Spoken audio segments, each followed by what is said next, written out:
এই রান্নাটা হয়ে গেলেই সবাইকে ডেকে খেতে বসিয়ে দেবা বৌমা। আচ্ছা মা, ঠিক আছে। মা, মা,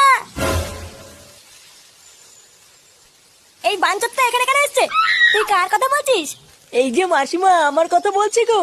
আপনার ছেলেটা না খুব দুষ্টু, একটু ইয়ার কিউ বোঝে না বাবা গো বাবা। হ্যাঁ গো, তুমি আমার ভাইকে গালাগালি দিলে। বাড়াটা গালাগালি দেবো না তো কি দেবো? ও বলছো তার বাল, বাড়া আমাকে ঘরে একা পেয়ে আমার প্যান্টের ভিতরে হাত ঢুকে দিয়েছে।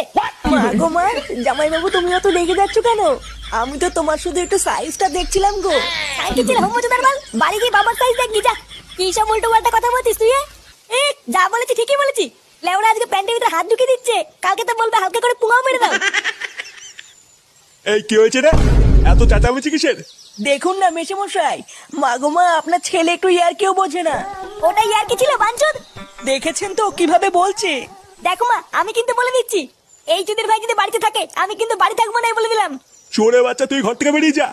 আমরা কোনো কাজকর্মের বেলায় নেই, কোনো রোজগার পাতি নেই, আবার বড় বড় কথা। ও বাড়া, মায়ের থেকে মাসির দরদ বেশি, তাই তো? বাড়া এখন তো দেখছি আমার থেকে এই বাড়িতে এই হোমোচোদার দাম বেশি।